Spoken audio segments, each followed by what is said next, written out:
Hi అండి, look vlogs. ఈరోజు సాంబార్ చేసుకుందామండి. ఒక కప్పు కందిపప్పు తీసుకోవాలండి. తీసుకొని శుభ్రంగా కడుక్కోవాలి 2 times. కడుక్కొని దాంట్లో టమాటాలు, ఆనియన్స్, కారము, పసుపు, కొంచెం ఆయిల్ వేసుకోవాలి. వేసుకొని ఒక బౌల్ పెట్టాలి. దాంట్లో పెట్టి ప్రెషర్ కుక్కర్ మూత పెట్టుకోవాలి. సాంబార్కి కావాల్సిన పదార్థాలండి: ములక్కాయలు, ఆనియన్స్, పచ్చిమిర్చి, బెండకాయలు, కరివేపాకు, వంకాయ ముక్కలు తాలింపులో వేసుకోవాలండి. ఇప్పుడే కట్ చేయాలి. గిన్నె పెట్టుకోవాలి, ఆయిల్ వేసుకోవాలి. వేసుకొని ఇవన్నీ దాంట్లో వేసుకోవాలండి. ఫస్ట్ వేసుకున్న తర్వాత కొంచెం మగ్గనివ్వాలి వాటిని.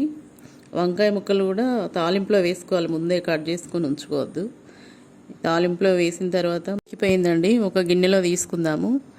తీసుకొని ఎవరి పులుపుకు తగ్గట్టు వాళ్ళు చింతపండు రసం వేసుకోవాలండి. దాంట్లో పప్పులో మగ్గినాక కొంచెం పసుపు, కారం, ఉప్పు ఇవన్నీ వేసుకోవాలండి.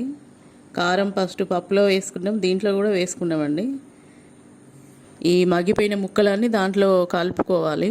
కలుపుకొని మరిగిన తర్వాత మంచిగా మగ్గాలండి, మంచిగా ఉడికిపోవాలి. ఉడికిన తర్వాత తాలింపు పెట్టుకుందాము. పప్పు ముందే తాలింపు పెట్టుకోవచ్చు.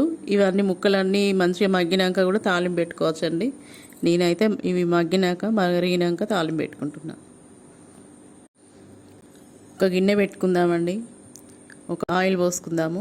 పోసుకొని జీలకర్ర, ఆవాలు, వెల్లుల్లి కొంచెం క్రష్ చేసుకొని వేసుకోవాలండి. దాంట్లో ఎండుమిర్చి కూడా వేసుకోవాలండి. ఎండుమిర్చి కొంచెము, జీలకర్ర కూడా కొంచెం క్రష్ చేసుకొని వేసుకోవాలి. కొంచెం జీరా పౌడరు, మెంతి పౌడరు కూడా వేసుకోవాలి. తాలింపులోనే వేసుకొని ఈ సాంబార్లో వేసుకోవాలండి. మా ఛానల్ మీకు నచ్చినట్టయితే లైక్, షేర్, సబ్స్క్రైబ్ చేయండి.